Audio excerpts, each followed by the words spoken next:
자, 일단은 도착을 했는데 관악산입니다. 여기가 근데 어딘지를 모르겠네요. 너무 오랜만에 와가지고 등산은 한 5년 만에 등산을 하는 것 같아요. 드디어 등산로로 진입을 했습니다. 등산로까지 오는데도 굉장히 오래 걸리네요. 아스팔트 길을 한 2km 정도 와야지만 이렇게 등산로가 보이는 것 같습니다. 제가 이렇게 관악산에 온 이유는 생각 정리를 하기 위함이에요. 지난주서부터 뭔가 잠시 멈추어야겠다라는 생각을 좀 하게 됐는데요. 살아남기 위해서 지난 이제 4년간 정말 부단히도 애를 썼는데 뭔가 이제 과부하가 온 것 같기도 하고 방향성을 잃어버린 듯한 지금 느낌이 들어서 잠시 멈추어야겠다라는 생각을 하고 있습니다. 사실 뭐 멈추어야겠다라고 생각한 가장 큰 이유는 방향성을 잃어버렸기 때문이에요.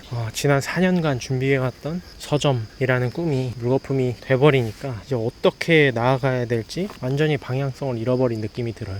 그 다음 스텝을 밟기 위해서 또다시 나아가야 되는데 어떻게 나아가야 될지, 이게 이제 제 성향일 수도 있는데 저는 어떤 의미를 찾지 않으면은 행동하지 못해요. 그냥 어디 들어가서 뭐 회사 생활하면 되지 이렇게 이제 쉽게 생각할 수도 있는데 어떤 의미 부여가 제 안에서 이렇게 이루어지지 않으면 그러질 못해요. 그래서 너무 막 스트레스 받아가면서 저의 길을 찾으려고 애쓰지 말고 일단은 잠시 멈추면서 생각 정리도 좀 하고 새로운 길을 천천히 좀 찾으려고 하기 위해서 이 관악산에 방문을 했습니다. 정말 오랜만에 등산이네요. 사실 뭐 31살이라는 나이가 적은 나이일 수도 있는데 주변 또래의 친구들, 사람들이 이제 자기 어떤 직장을 잡고 자기만의 이제 길을 나아가는 모습을 보면 뭔가 뒤처지고 있다라는 생각이 들 수밖에 없는 것 같아요. 그래서 뭔가 이 시간에 이렇게 등산하는 것도 자신감이 많이 떨어지고 뭔가 눈치가 보이게 되고, 그런데 또 이렇게 반대쪽을 이렇게 또 바라다 보면 저처럼 방황하고 느리게 나아가고 자기만의 길을 찾기 위해서 이렇게 아등바등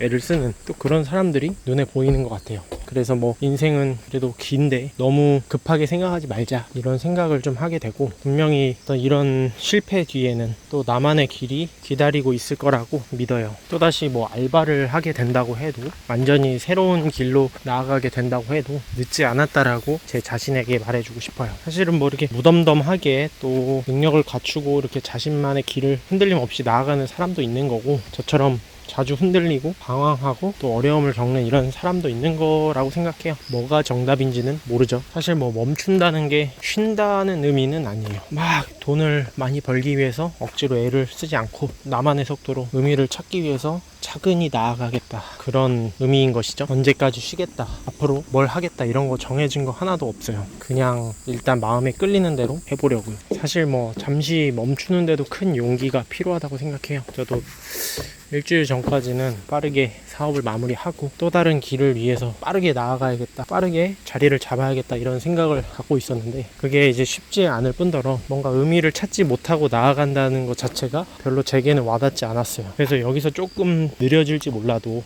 저만의 길을 찾자, 그런 생각을 하게 된 건데 그게 무엇인지가 잘 모르겠다라는 거죠. 그래도 이것저것 뭔가를 하다 보면 또 저만의 길이 생길 거라고 생각을 해요. 어찌됐든 변화가 필요한 지점이고 시기인 거는 분명해요. 그래도 이제 돈은 벌어야 되니까 알바는 해야죠. 산막사 가는 것들 왜 이렇게 힘들어. 드디어 다 왔네요. 생각보다 되게 머네. 오늘 영상은 이 정도로 마무리를 해보도록 하겠습니다. 산막사 굉장히 멀고 힘들었는데 저는 다음 영상에서 뵙도록 하겠습니다. 감사합니다.